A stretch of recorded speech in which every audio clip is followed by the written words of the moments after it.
If your bank balance went to zero tomorrow and you had to restart, your entire financial life from the beginning, what would you do differently this time? Would you chase money faster or finally build smarter habits that actually last? Starting over financially is not about panic or regret. It is about clarity, discipline, and using hard-learned lessons wisely. In this video, I explain exactly how I would rebuild my finances in 2026 step by step with intention and patience. 1. I would focus on mastering spending control before chasing higher income. If I had to start over financially, the first and most important step would be gaining full control over my spending habits. Most people believe that earning more money automatically fixes financial problems.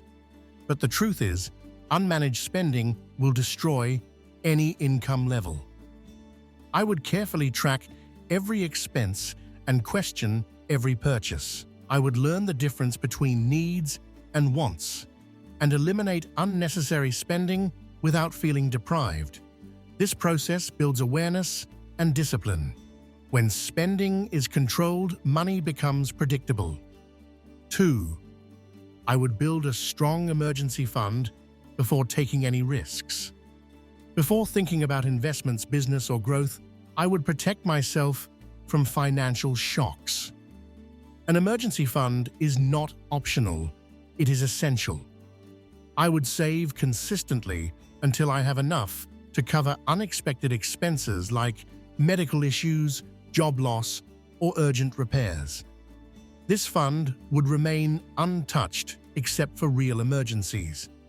Having this buffer reduces fear and prevents desperate decisions. Many people fall into debt because they are unprepared, not because they are careless. Security comes before growth. When emergencies stop causing panic, the mind becomes calm enough to think long-term. 3. I would invest in skills that increase earning power and flexibility. If starting over, I would treat skill development as my most valuable investment. Money comes and goes, but skills stay and grow. I would focus on learning skills that solve real problems and are useful across industries. Communication, analytical thinking, digital tools, and problem-solving are examples of skills that increase value over time. These skills improve confidence and open opportunities. Instead of chasing quick income ideas, I would build competence. Strong skills protect against uncertainty and allow adaptation in changing environments. This creates income stability and long-term growth. 4. I would avoid lifestyle upgrades until my financial base is strong. Even if income starts increasing, I would resist the urge to upgrade my lifestyle quickly. I would stay focused on strengthening savings, reducing risk, and building assets. Lifestyle upgrades feel rewarding, but often delay progress. Living below my means creates breathing room. This margin allows mistakes without disaster and opportunities without stress. I would remind myself that temporary restraint leads to permanent freedom. Comfort feels good now, but security feels better forever. Wealth is built quietly, while expenses stay controlled. 5. I would treat debt as a last resort, not a convenience. Debt would be something I approach with caution and respect. I would avoid using borrowed money for comfort or status. Debt reduces freedom and increases pressure. If debt is unavoidable, I would keep it minimal, structured, and purposeful. I would focus on repayment quickly to restore flexibility. Being debt-free creates mental clarity and emotional relief. Every payment removed from obligations increases control over income. Financial independence grows stronger when income is directed toward goals rather than liabilities.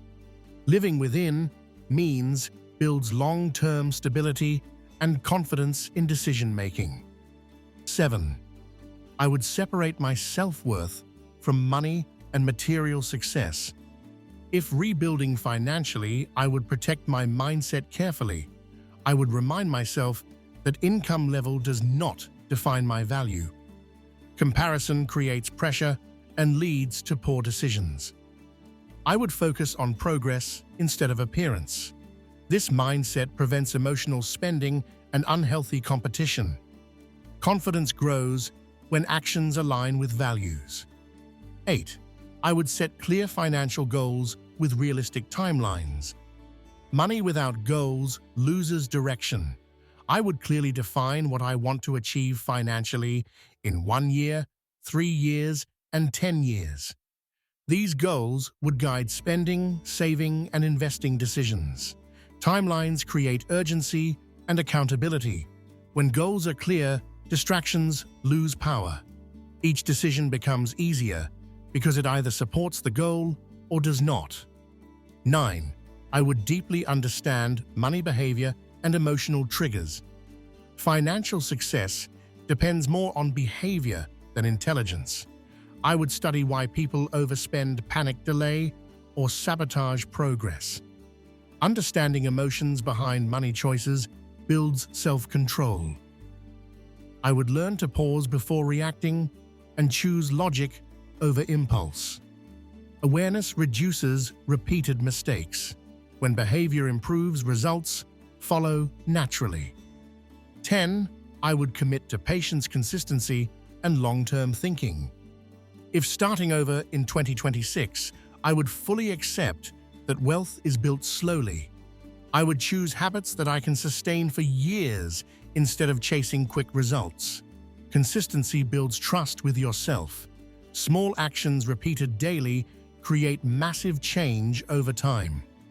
I would measure progress monthly, not daily. Patience removes pressure and prevents burnout. Starting over financially is not a setback. It is a chance to rebuild with wisdom and intention. These steps focus on controlled discipline and long-term stability rather than shortcuts. Apply them patiently, and results will follow over time. Real growth happens quietly through consistent action. Share your thoughts in the comments and let me know which step matters most to you right now. Do not forget to like and subscribe, and thank you for watching.